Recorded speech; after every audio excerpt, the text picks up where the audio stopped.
Manalangin tayo. Panginoon, salamat po sa araw nito.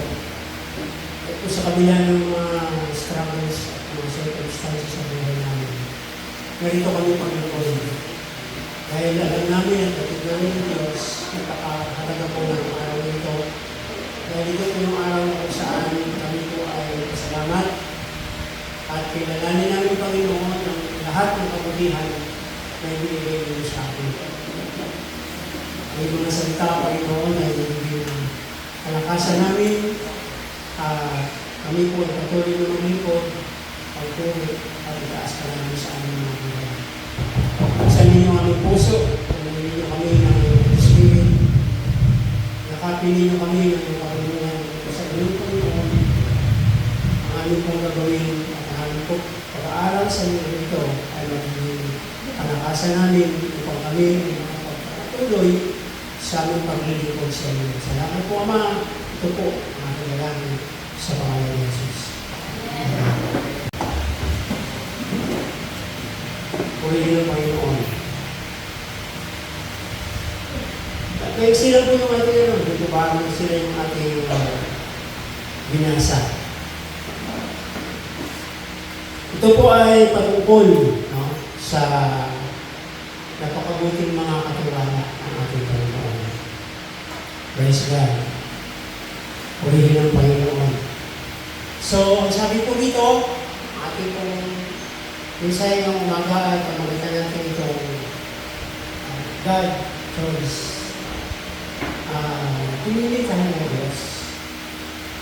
Ginusto tayo ng Panginoon. Hindi dahil sa gusto natin, kundi Diyos mismo ang pumili sa atin. Amen. Praise God. So, makita natin dito, ang gusto ng Panginoon,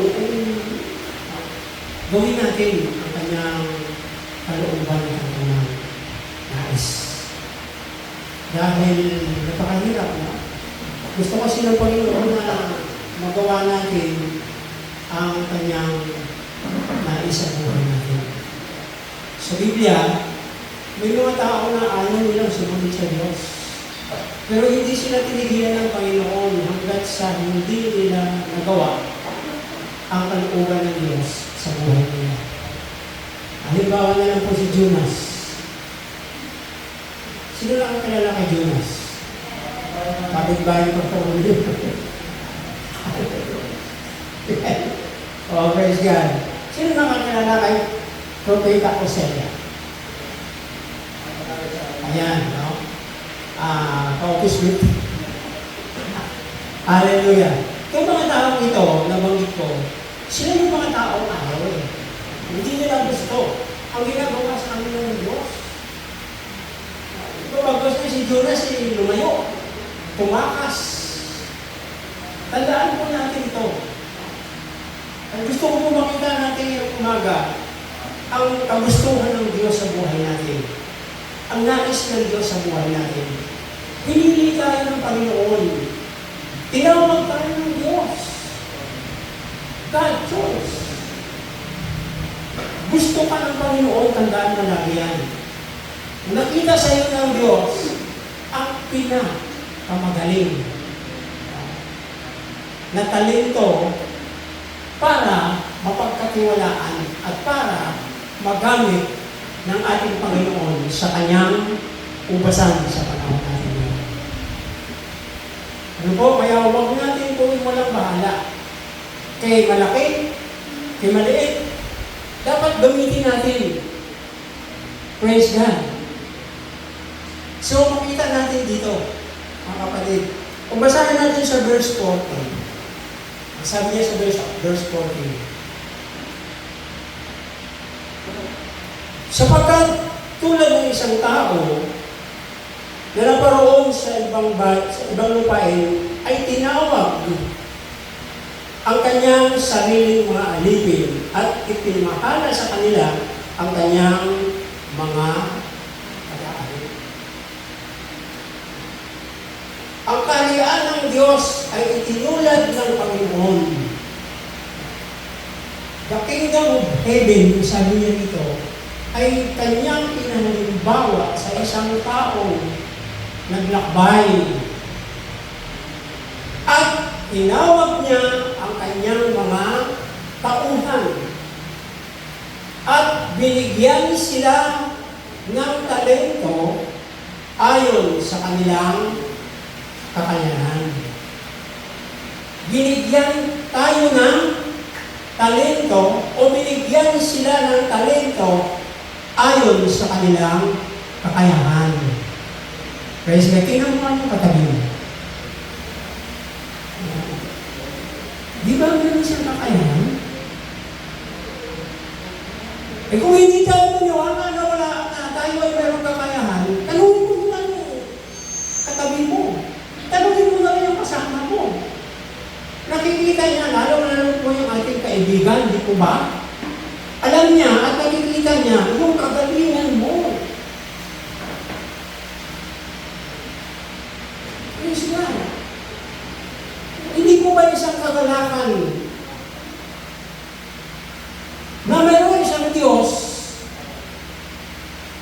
na nagbigay sa'yo at nalalaman niya at nakikilala ka niya na ikaw ay isang tauhan na mayroong kakayahan.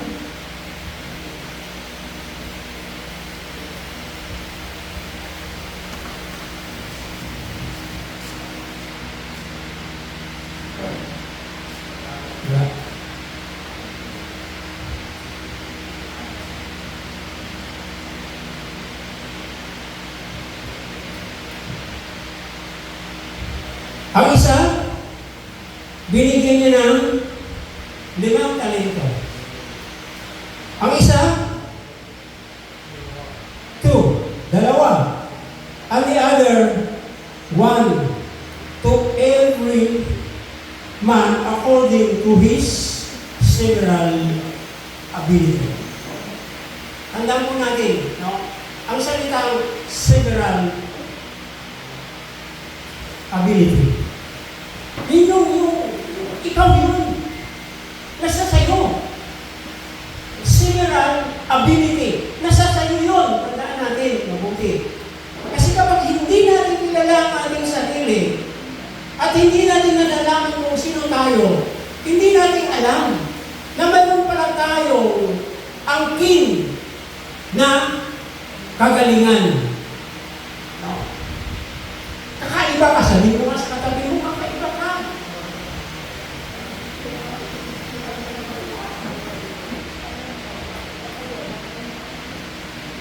Sige, bahala ka. Gusto ko po ngayong umaga na makita natin sa sarili natin ang paningin ng Diyos. Kung sino tayo sa Kanya. Ito po yung gusto kong malaman natin ngayon. Sino ba tayo sa harap ng Diyos? Kilala tayo ng Panginoon. Hindi tayo maaaring magtago sa Kanya.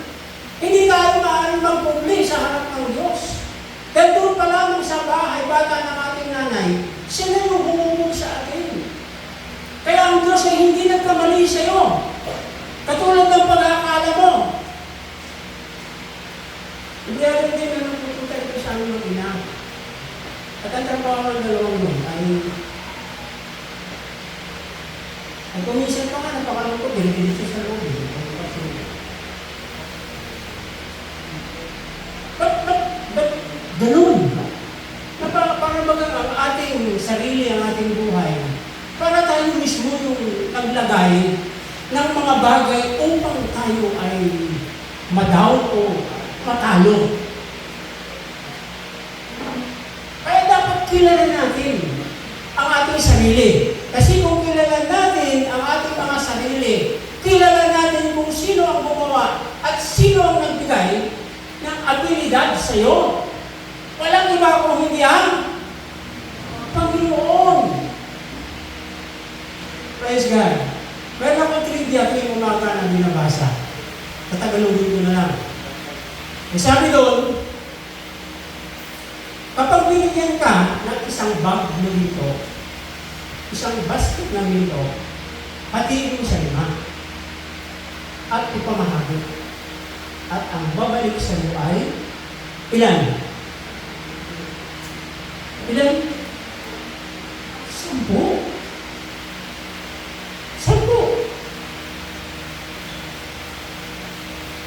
pag-ibig mo. Ano bang ibig sabihin? Ano ba yung ang tinutukoy ng tawag dito? Yung kasabihang ito. Yung legend na ito. Yes, man. Ang isang pinto dito ay walang iba kundi ang ating Panginoon. Amen? At ang Panginoon ay nasa buhay natin. O ang Panginoon ay hatiin natin, ibig sabihin siya gawa natin ang kanyang kalooban sa buhay natin. Praise God. Ang pagpapala ay dudublihin ng Diyos. Praise God. Praise God. Dapat natin malaman na kung ano ang kakayanan mo, ito ang ibibigay ng Diyos. Tandaan natin, hindi inaantay ng Diyos ang mga bagay na wala sa iyo. Amen. Ang gusto ng Diyos na mapatunayan sa buhay mo kung ano ang mayroon ka na nanggagaling mismo sa ating Diyos. Kaya napakalino. Praise God. Number 1.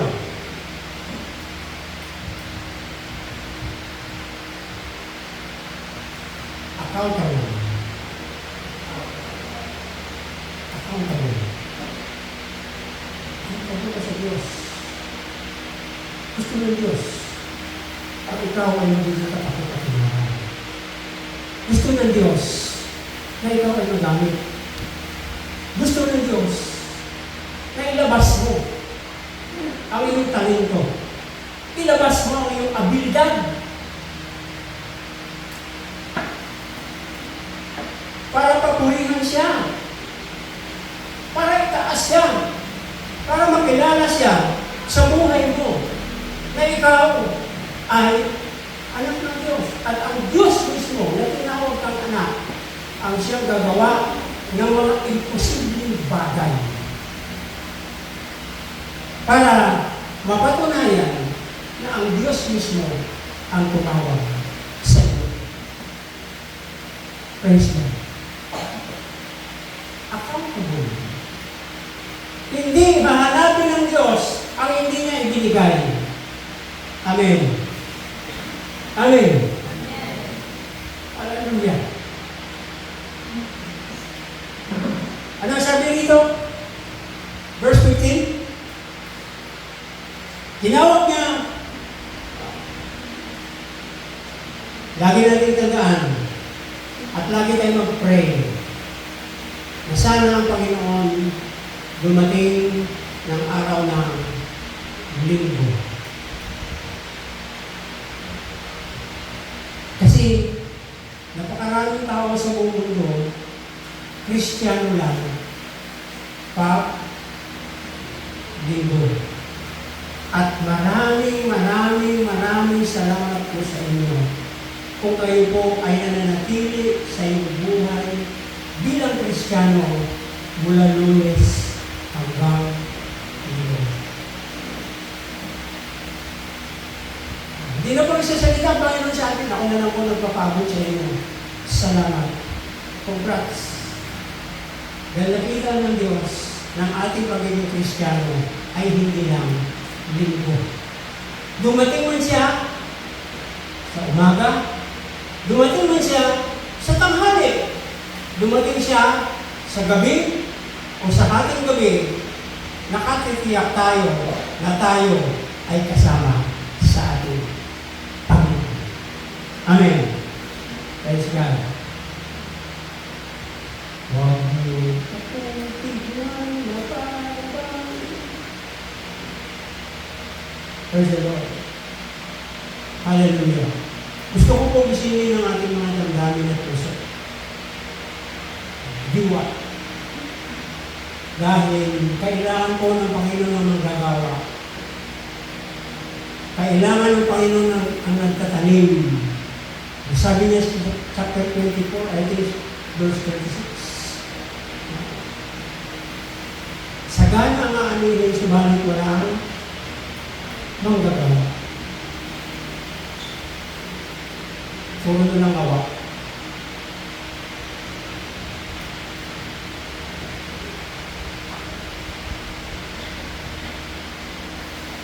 Tinawag niya, no, at binigyan sila ng halaga. Accountable. Halaga. Tandaan mo, ang iyong abilidad, ang iyong talento ay mahalaga. Sabihin mo nga sa katabi mo, mahalaga ka!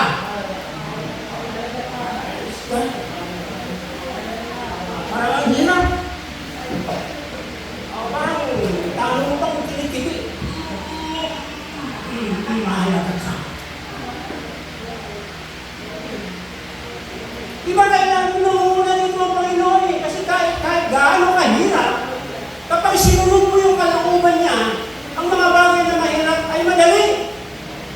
Ang mga bagay na hindi mo kayang gawin, ay kakayanin mo.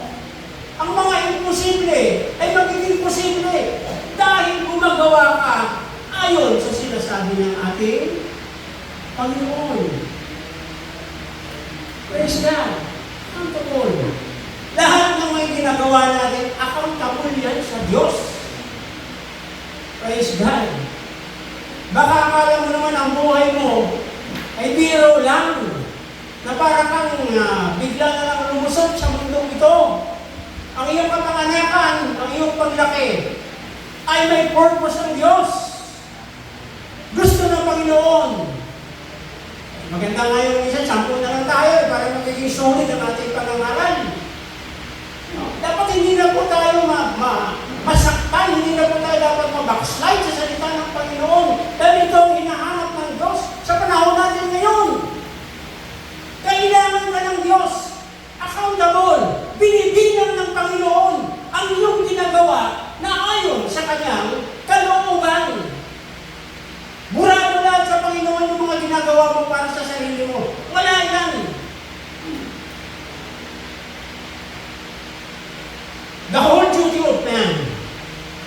Diba? Sabi ni Solomon, the whole duty of man, ang duty talaga ng tao ay ganito. Basahin niyo yung chapter 12 ng Ecclesiastes. Kung mga ngaralan, makikita ninyo kung ano ba talaga ang duty ng tao. Ano ba talaga yung trabaho natin? Sino ba tayo sa harap ng Diyos? Gaano ka ba kahalaga sa Panginoon? Accountable tayo sa Diyos. Kaya dapat ang buhay natin, hindi natin ito sinasayang. Hindi natin ito dinadala sa mga bagay na walang kabuluhan. Ipinapagamit natin ang buhay natin sa mga bagay na walang saysay. Praise God. Praise the Lord. Pakimemorize na yung ating vision and mission. Diyan ko na nga ilagay para pagpasok nyo, mababasa nyo kagad. Sino nakamemorize? Ha? Panginoon, salamat. Dahil hindi naman pala nila napansin yun. Hallelujah. Napakasimpleng salita lang yan. Sorry po. Minsan medyo matigas nyo. Ang mga salita, hindi mo dapat mangyari. O mga CBN, 1 week na kayo. 1 week na nila ganyan eh. Sino sa inyong CBN? Mga kamong kayo. Kayo?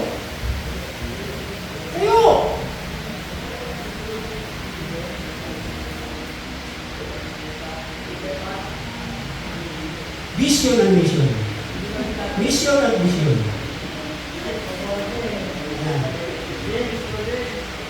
Ha? Sige. Tingnan ko galing nyo. Hallelujah.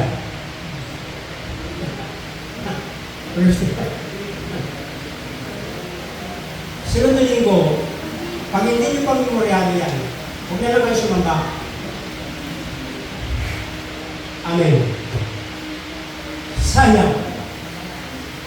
Sayang ang ating mission at vision. Ibig sabihin, ang ating paglilingkod sa Diyos ay may tinutukoy. Pangalawa, ang ating paglilingkod sa Panginoon ay may kabuluhan. Mahalaga. Accountable. Praise God. Paano natin magawa?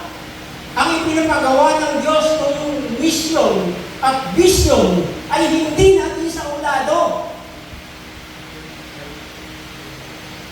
Minsan lahat ng mga, sa cellphone nyo lahat, alam nyo kung anong ibig sabihin nun.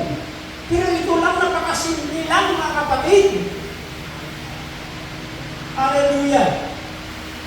Kailan pa ba mayroon pabango?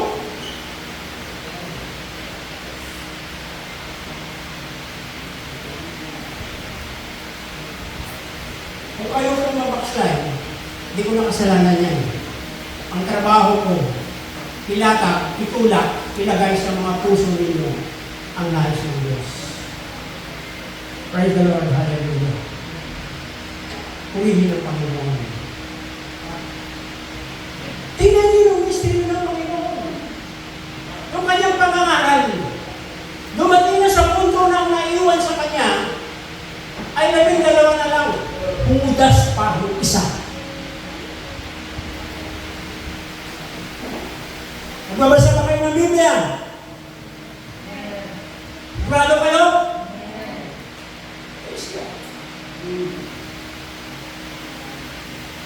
Ano sabi ng Panginoon? Kayo ba? Alis din? Sabi ni Pedro, Panginoon, saan ba kami pupunta? Kasi sa inyo na. Kayo lang, kinapay lang, bukan.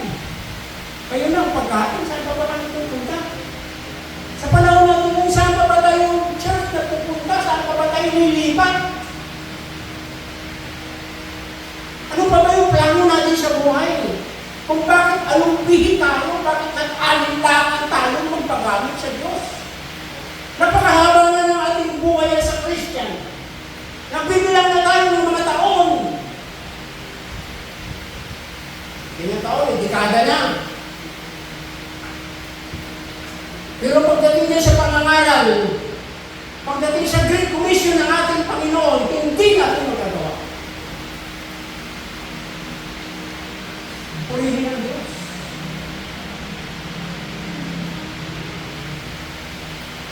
Dapat yung mga ginagawa natin ay accountable. Nabibilang. Kaya sa isang araw mawawala tayo sa mundong ito. Uwi tayo sa langit.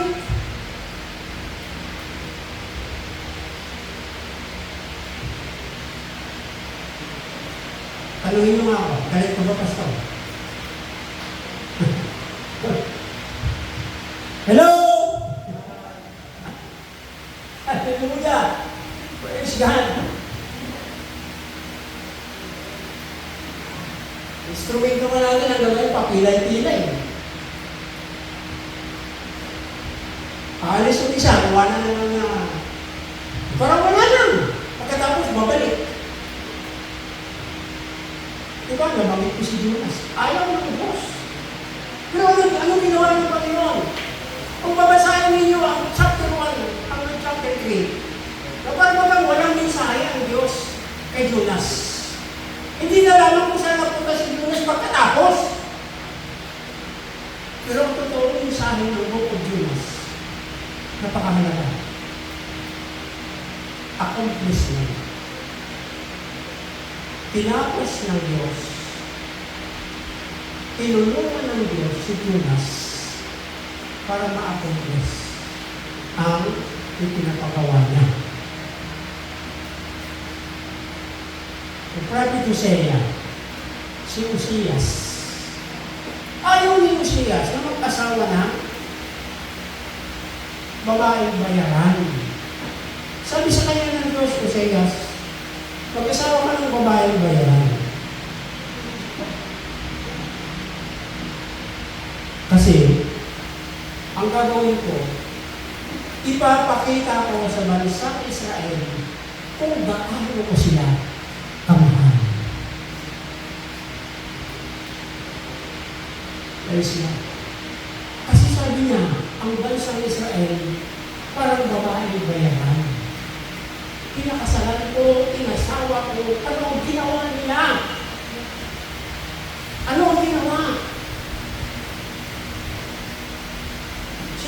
sumamba, sila ay nakiapid.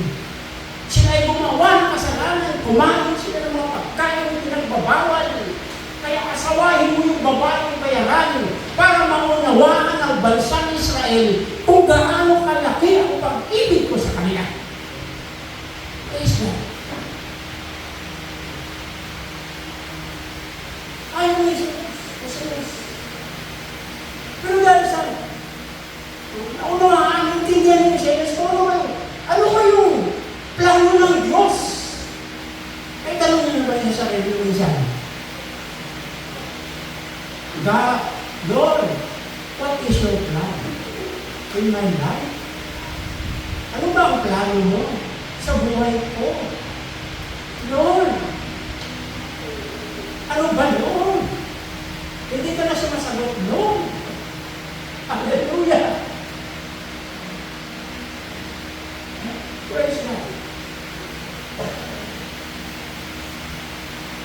Diba? Pagka mo sinabi ni Jesus, nagtawanan siya eh. Kinutya siya. Paano kami biniwala sa'yo?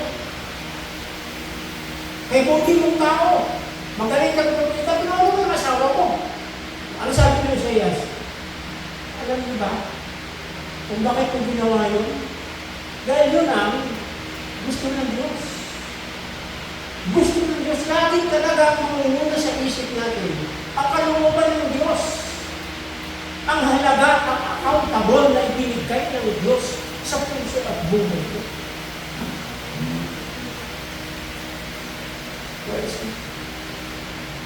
Binigyan ng isa ayon sa kanilang kakayanan.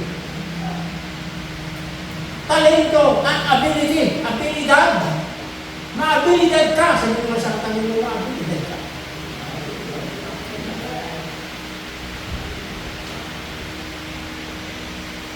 Abilidad. Ang isa, 5,000. Ang isa, 2,000. Ang isa, 1,000. 5 times 5 equals ilan? 25. 2 times 2. Oh, 1 times 1 equals sige natin. Hallelujah.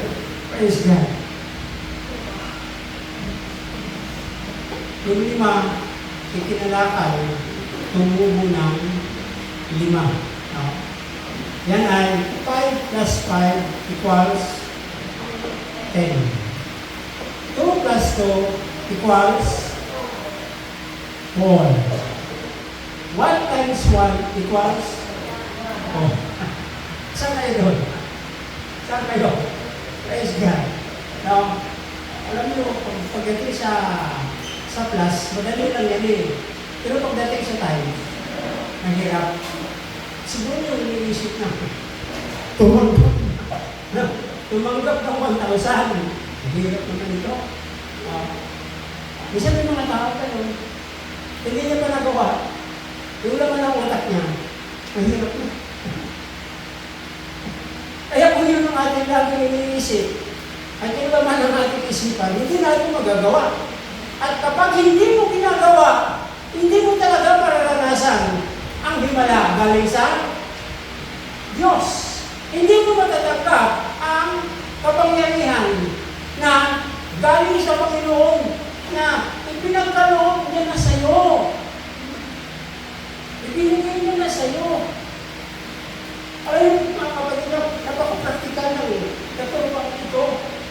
Kung basahin natin pag-aralan maigi. Ito talaga yung magiging conclusion. At ang hiling ko po ngayong umaga, sana po pagkatapos nito, mabalik po sa Amen. Sinsya na po kayo. Kaya pinitila ako ng Holy Spirit. Kasi sana magising tayo.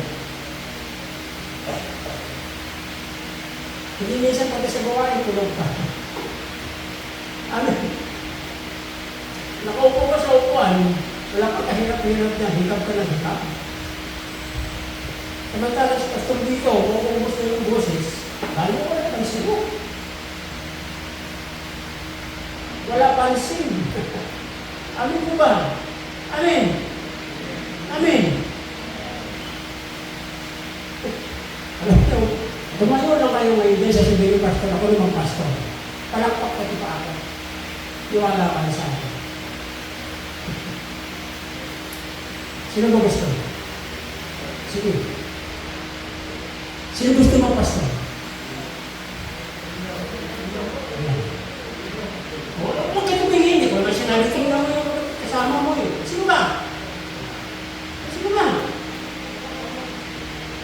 Di ba, isa lang yung natin iniisip? Mahirap yan, pastor! Hindi ko kaya yan, pastor!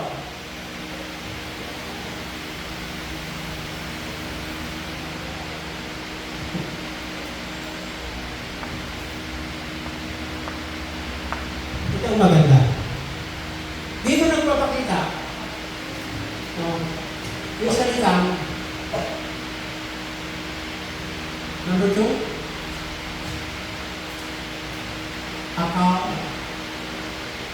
responsible.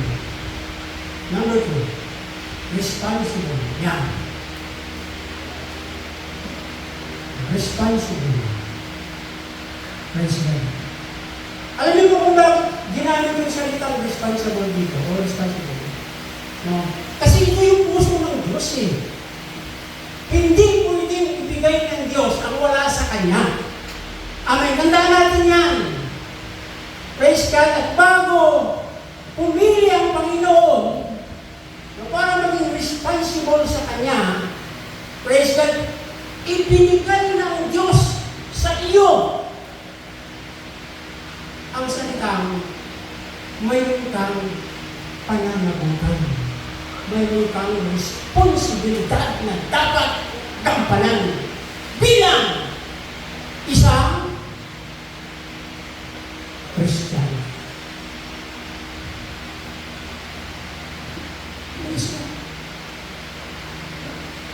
Tingnan ninyo sa sunod. 26. Pagkatapos ng mahabang panahon, bumalik ang Panginoon at ipinatawag ang kanyang tatlong tauhan.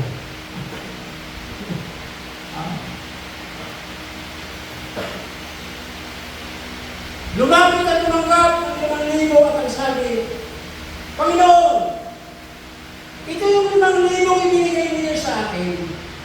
At ito naman yung 5,000 na tinubo.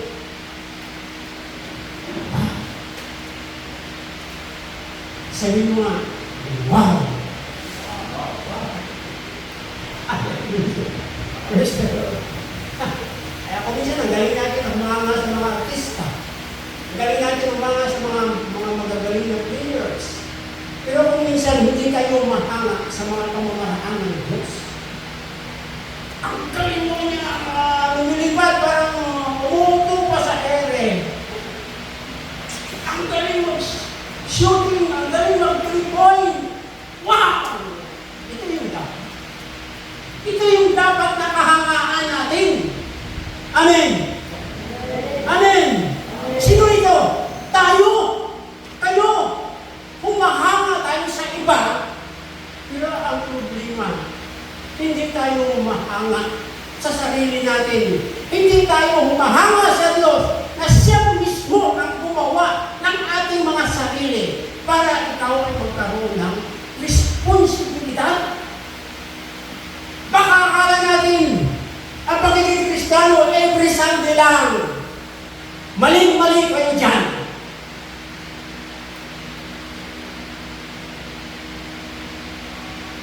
Sasabihin ko sa inyo, mahabang paglalakbay. Pag tumanggap ng 5,000, hindi niya alam. Sabi nyo, no, pagkatapos ng mahabang panahon, amen, tingnan niyo mabuti, iisa-isa natin ang mensahe ng salita ng Diyos. Hinihimay-himay natin ang buod o ang laman ng salita ng Diyos. Nagpapakita lamang yan na hindi si pastor. ba nito kundi ang Diyos mismo. Hindi ito kopya. Hindi ito gaya. Diyos mismo ang nagbigay nito sa atin.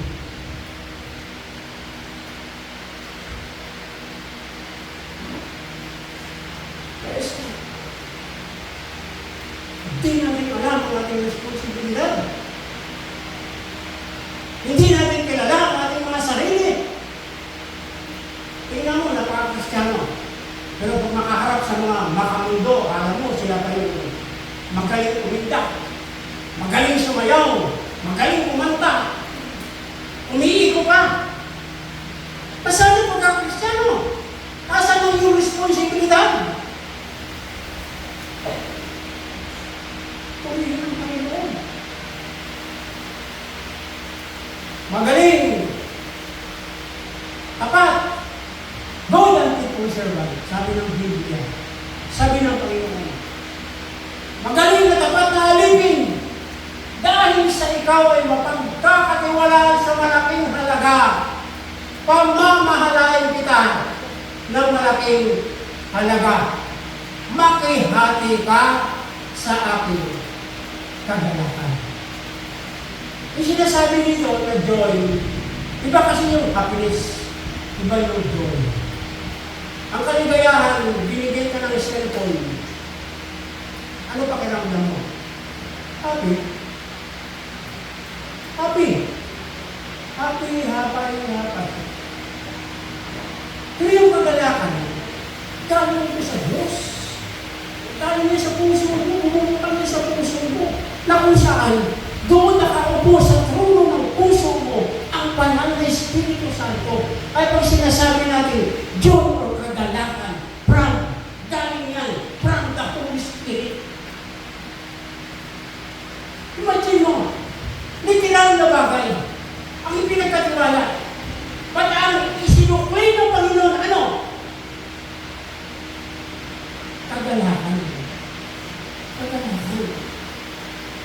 Na para pag gusto niya, kapag ginamit mo itong physical na katawang ito, magkakaroon ka ng spiritual na katawang. Makikihati ka sa ating kagalakan. Tingnan natin mo natin. Praise God.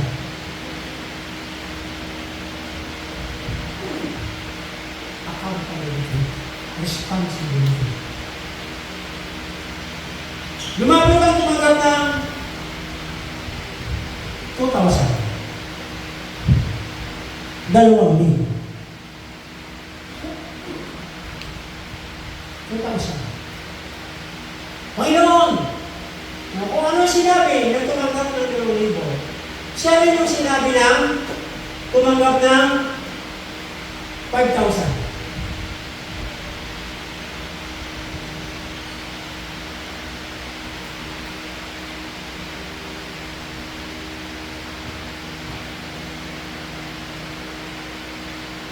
Panginoon, ito yung 2,000 binigay ninyo.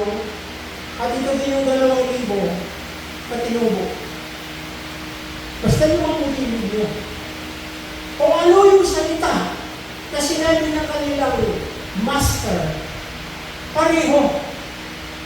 Hindi sinabi ng Panginoon nila, dahil sa ikaw ay 2,000 lang, kalahati lang ang iyong kagalakan. Nagpapakita dito mga kapatid, na ating mga talento at mga abilidad ay hindi pare-pareho. May tinawag talagang pastor. May tinawag talagang musician. May tinawag talagang mga leaders. May tinawag talagang mga teachers sa mga bata.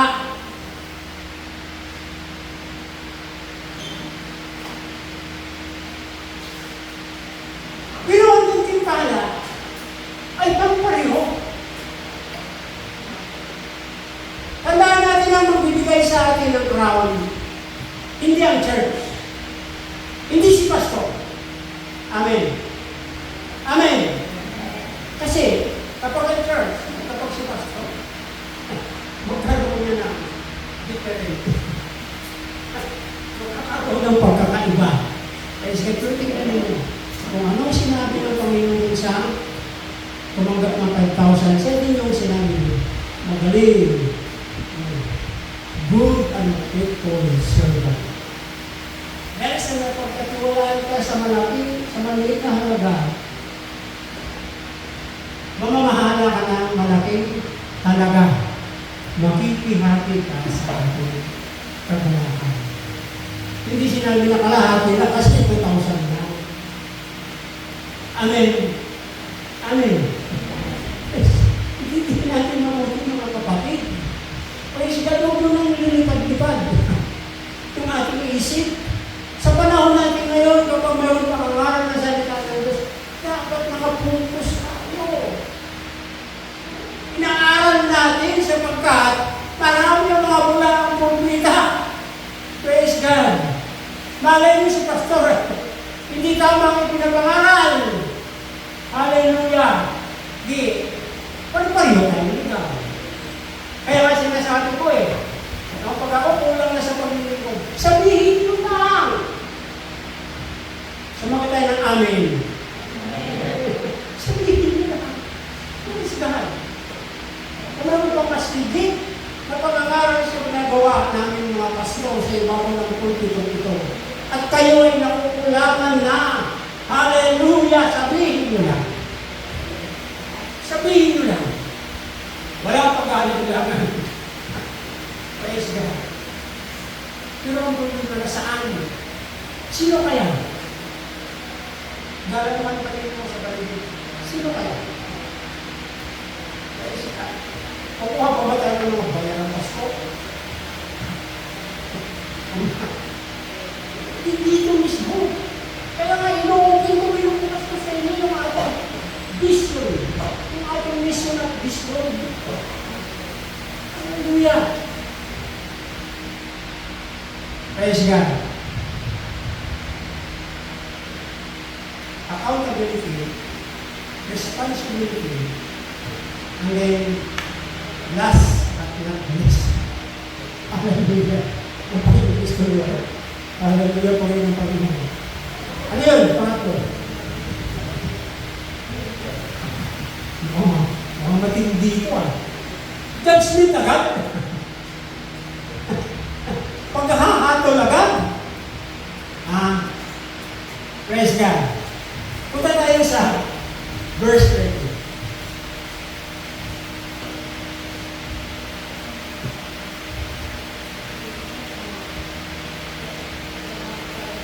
Basa.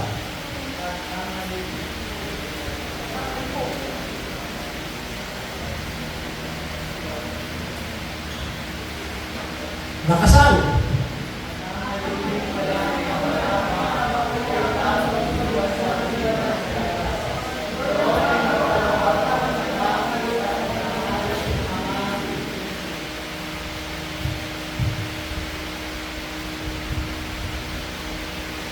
Yun po yung panghuli.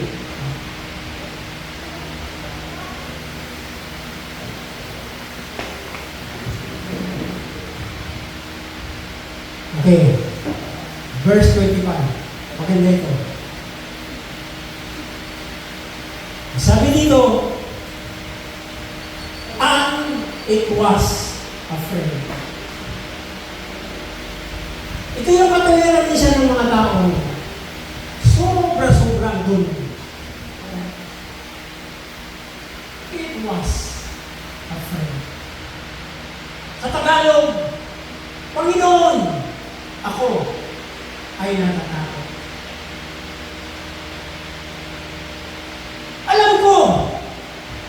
Alam ko, makinig ba po sa church? Alam ko na kayo ay mahigpit. Praise God. Alam niyo ba kung sino yung napakatigas ng ulo sa loob ng church? Yung aasahanin tayo ng Panginoon. Yung tao may alam. Yung tao marunong. Praise God. Pero para hindi po tayo dapat mapunta sa judgment. commitment. Kung minsan nagbibigay tayo, tinatanggap natin ang commitment. Pagkatapos, hindi natin ginagawa ang ating commitment. Amen! Palapakan mo sa sarili mo. Praise God! Hallelujah! Praise the Lord! Ayun ba o? Nagkasundo tayo na magkaroon ng discipleship every Saturday afternoon. Huwag na lang natin nilabas ito dito na sa church. Di ba? Si Pastor Uli, unang-una, as a leader ng discipleship, nagbiro ba siya? Nagsalita ba siya? Ano kaya ang pumasok sa isip ni Pastor Uli? Sa aming dalawa, kung bakit pinagkaisahan namin na magkaroon ng discipleship?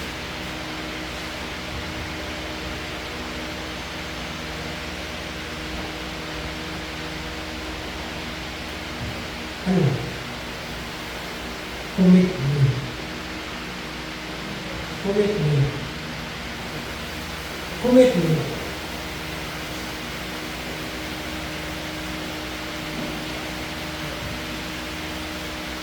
Sa Bible, ang pinakamalalim na kahulugan ng salitang commitment is covenant.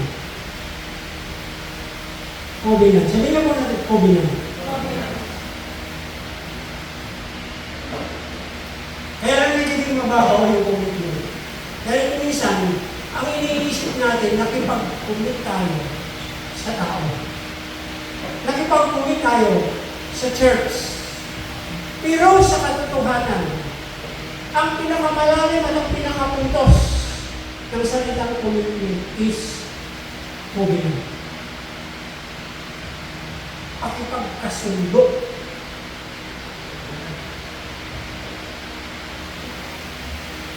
Pagsang-ayon. Yun yung commitment. Yun yung covenant. Kahit buhay natin, pwede natin ipagbalik. Na kapag ikaw ay makipag-covenant, walang haharang, walang hahadlang, walang tubigin. Gagawin mo ito dahil ito ang iyong covenant. Anong araw kahapon? Sabado. Parang ang ating commitment on the Saturday, after lunch na Pastor Uli sa Patrol.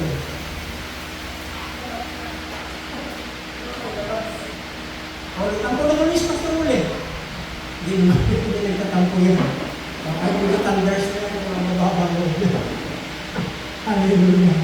Kaya sa praise the Lord. Pati mo kumita mo, kung magkaroon na, discipleship every Saturday. Pero nung kahapon, ulat-bulat, amang-amang-ha. Dahil, ang umupod niya sa misa ay dalawa lang. Si Pastor Uli at si Karina. Kasama kayo mong kahapon. Huwag kayo magsilungalit, namin ko siya. Saan kayo kahapon? Saan? Yung mga disciples, saan kayo? Huwag niyo ikatuwiran sa Panginoon. Yung mga bagay. Kasi kung ano ang yung ikakatuwiran sa Diyos, aalisin lahat ng Diyos yan. Gusto niyo ba? Gusto niyo aalisin lahat sa inyo ng Panginoon yung mga pinakatuwiran ko. Lord, busy kasi. Lord, gusto kasi. Lord, yung asawa ko. Lord, ganito. Lord, ganyan. Tatanggalin lahat ng Panginoon yan. Hanggang sa ikaw ay kakawag-kawag na lang dyan sa lupa. Hanggat hindi ka magbago, hanggat hindi ka magsisi, at buhayin mo ang iyong covenant sa Diyos, ay hindi mabalik sa iyong Panginoon. Sino ba nagbigay ng lahat ng ito sa atin?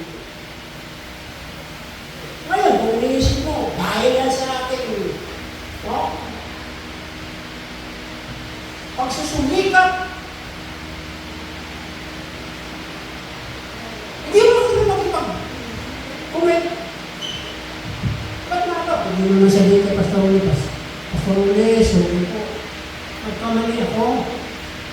O di, good word. Be happy. Amen. Praise God. Hindi mo nakikipag-gumit tayo pagkatapos hindi natin ginagawa. Anong sabi ng Malakay? Kapag mangako ka sa Diyos, gawin mo. Kasi kapag hindi mo ginawa ang pangako mo sa Diyos, lalabas kang sinungaling. Biblia may sabi niyan. Amen. Pwede ka rin magmadalas eh. At least, walang masasayang na oras. Walang masasayang na panahon. Gawin mo na lang. Masabi ka masaya. Doon ka. Diba hindi makipagpagpagpag tayo pagkatapos hindi tayo pupunta. At alam naman natin yan dapat. Lunis ka lang eh. No, parang inaano mo na eh. Parang ang iyong sarili ay pinipprepared mo na. O kung may mga struggle no, sa trabaho, sa opisina, o kung hindi ba pagsin mo na ako. Paktilar kasi mahalaga. Mahalaga ang talent na ibigay sa iyo ng Diyos. Ang Diyos na binigyan ka niyan ay hindi siya nagbibiro.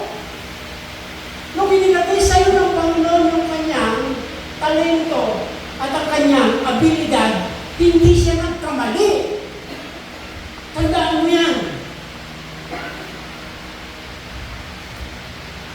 Praise God. So gusto natin dumami ng ating church, hindi naman tayo share. Naisip pa natin sa mga love natin. Ibahagi mo ba sa nanay mo, sa tatay mo, sa mga kaibigan mo? Eh, hindi ka pala nagsishare. Anong nasaan mo? Ano yung isip mo sa buhay mo as a Christian? Nagawa ka ng mali, pagkatapos, diba sisisihin mo? Magtuturo ka ano. Si ano kasi, si ganyan kasi. Sorry po, mga kapatid. Pero ang gusto po ng Panginoon sa atin, tayo ay maging broken. Maugat, matibay, matatag, bilang Kristiyano. Kung ba tayo patamay? Yes, God. Alam ko, tandaan natin, kung ano ay pinakatuwiran natin sa Diyos, ibabalik ko sa mga. Tandaan niya. Alam ko na ano higit. Kaya natatakot ako. Yan na naman yung dumudulo sa buhay natin eh. Praise God. Oo, yung parang tumama na 100, kaya hindi niya nagawa. Kasi yun ang gumugulo sa isip niya. Kaya gumugulo sa isip niya. Dahil ang kanyang pananampalataya, ang kanyang relasyon sa Diyos, ay hindi rooted. Hindi malalim. Kasi, hindi siya nagbabasa ng Bible. Maganda din yan lang tayo nakinig. Nakakuha tayo ng karunungan dyan. Pero ang totoong paglago ng iyong buhay bilang isang Kristiyano. Alam niyo po kung kanino ang sikreto? Kanino ang sikreto? As a grow.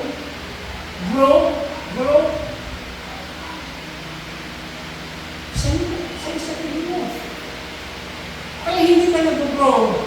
Kaya hindi mo ginagawa yung mga mature na bagay. Nananatili ka doon sa laging gatas. Papa. Kaya di ba yung mga mayaman, hindi sila bumibili ng pagkain sa kanito pa. Papa, kanito pa.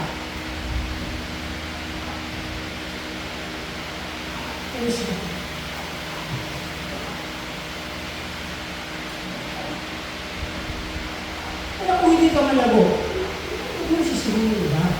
Anong gagawin? Huwag na tayo humantong sa judgment. Ito ay babala sa atin. Baka dumating ang Panginoon na yan. Ang gabi. bukas ang araw. Ito yung ating katanungan sa Diyos. Baka yung ating mga struggle sa buhay, iharap pa natin yun sa Panginoon. Lord kasi, Lord, ito yun Lord eh. Lord, ito yun. Ang totoong marunong, kapag narinig niya ang salita ng Diyos, walang pag-aalinlangan. Kaya lagi ko po pinipilit sa inyo na lagi kayong magbasa ng Biblia. Pero ano ginagawa natin?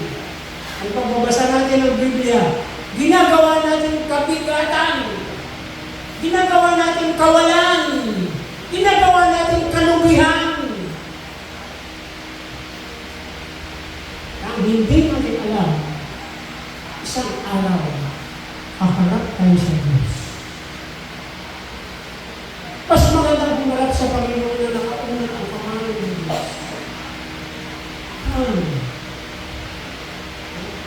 Good and faithful servant. Kaya huwag naman natin padarin mo ang isang karunungan.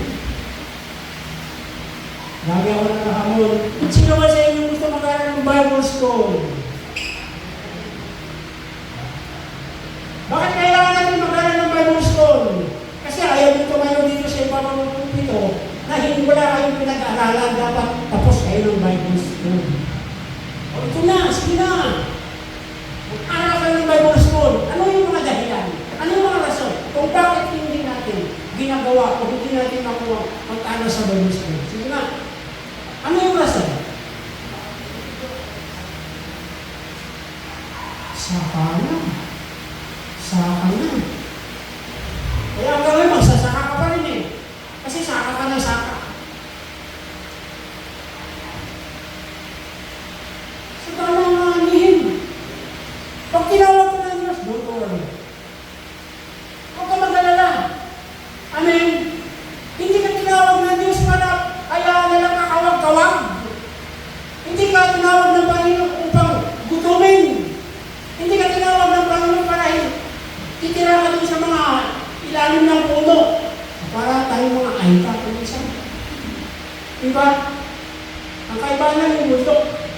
Pero marami sa mga Pilipino sa panahon natin ngayon, ang buhay nila, parang buhay na ayta. Nakapagkano ba kayo? Nalulog ba kayo ng mga diba? Sa YouTube, yung mga ayta, ay talagang masaya-saya naman sila ng babae. Tingnan nyo. Kung gusto nyo makikita ng maraming ayta, punta kayo sa mga ilalim ng tulay. Sa mga tabi ng estero. Mabuti pa kayo mga ayta eh. Sariwa yung pinakain. Sariwa yung hangin. Praise God.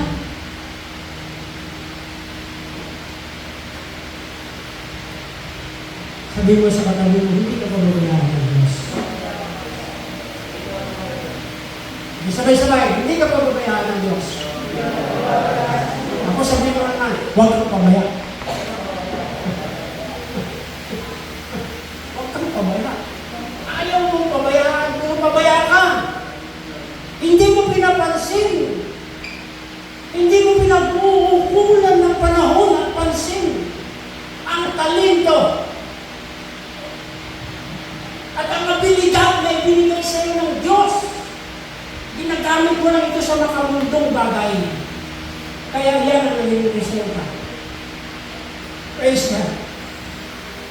Praise the Lord. Nakamami ako kasi sino, lagi tumulong kayo ng Lord. Pag narinig ko, sasabihin ko sa inyo, sige kayo naman pastor. Ano? Praise God. Kung bawat isa kaya sa akin, mag-disciple tayo. Working together.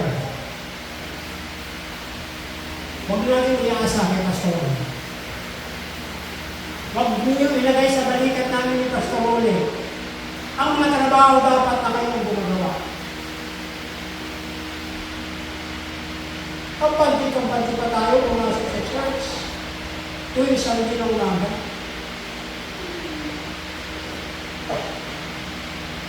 Hindi ba nakakahiya yun?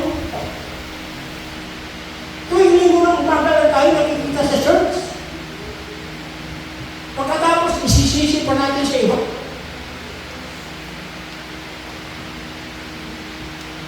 Dapat bumisip tayo sa mga ganitong pangalaman. Alam mo, nakalumit. Kumukuha kayo ng hindi na.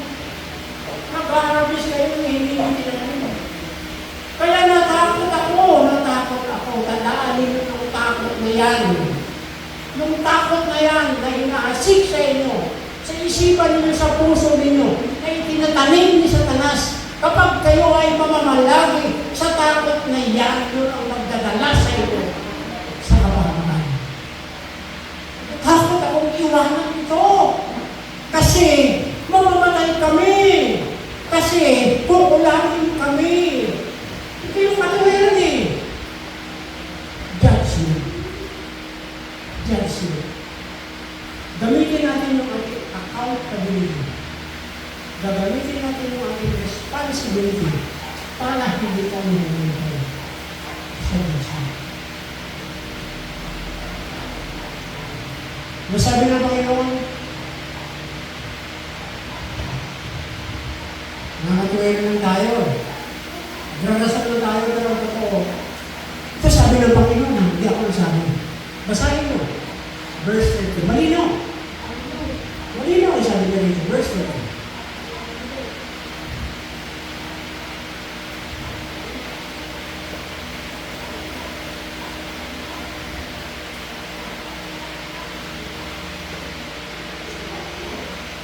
Sabi niya, ang alipin ko lang kabuluhan ay itapon ninyo sa kadiliman at sa labas.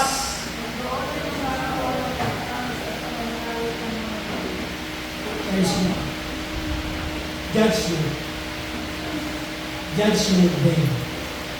Ito ang ipinatatakot ng mga hindi nakakakilala sa Diyos.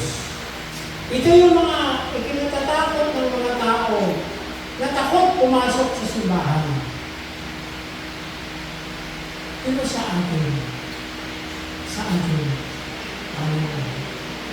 Hindi tayo dapat matakot sa Judgment Day, sa araw ng paghukom.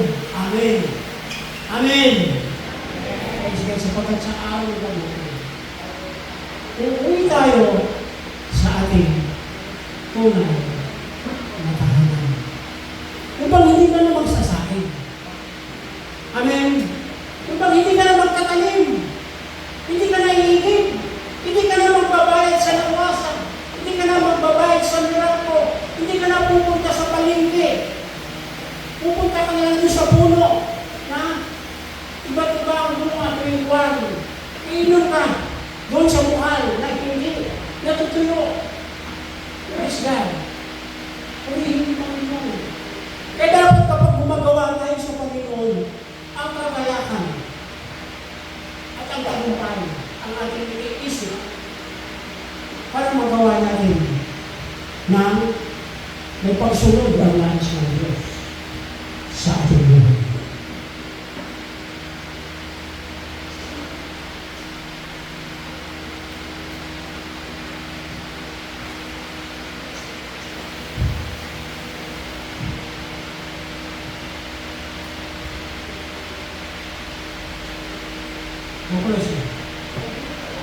Ang huli, hindi mahaba niya.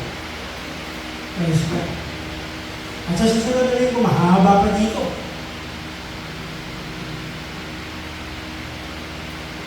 Basta ba mapabuti lang tayo? Hindi lang tayo.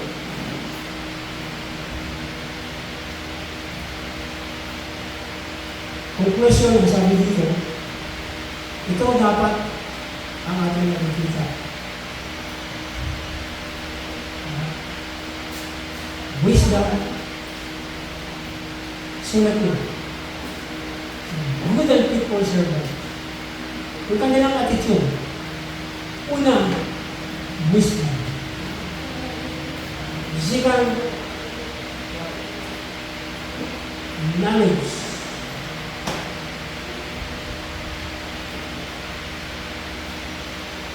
Number 3, At last, but not the least, happiness. Yung mga tao yung nakakaranas ng happiness sa buhay nila, yung mga tao mangmang.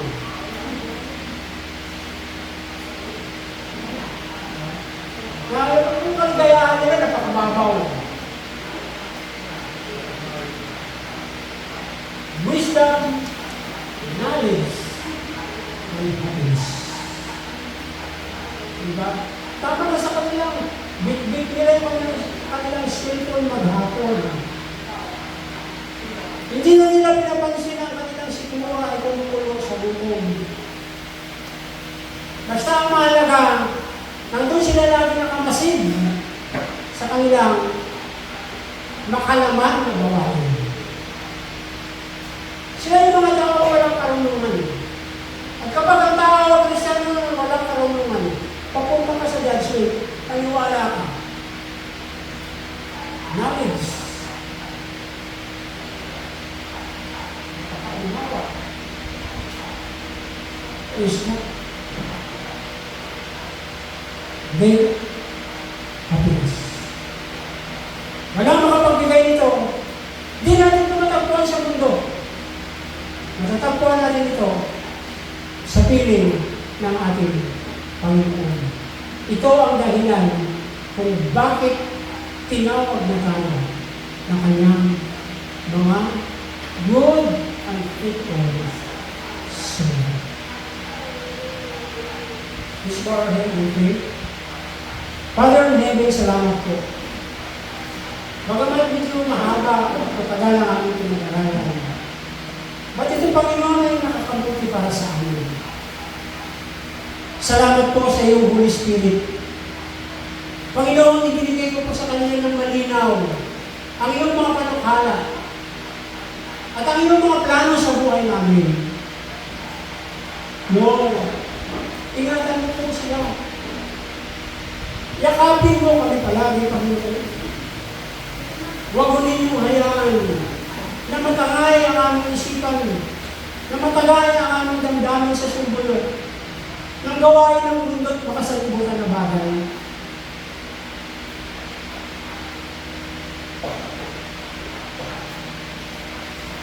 Alaga, pananagutan. Ang ikintay ninyo, Panginoon, sa aming mga puso, para magawa namin na mayroong takot at pagsunod, Panginoon, ang layunin ninyo sa aming buhay. Maganda pa rin ng marami. Pero Panginoon, hindi ka nakatingin sa quantity. Nakatingin ka, Panginoon, sa quality. Sa uri ng mga Kristiyano na nandito sa umaga nito. Kaya gisingin mo po ang aming tulong na damdamin. Dalhin mo kami, Panginoon, sa iyong katotohanan upang makita namin, Panginoon, ang napakagandang layunin mo sa aming buhay. Salamat po, Holy Spirit. Salamat po sa iyong mga salita, Panginoon. Salamat po sa pagmamahal. Salamat po sa encourage na binigay ninyo sa amin. Inupunin ka namin tinataas at dinagdagan.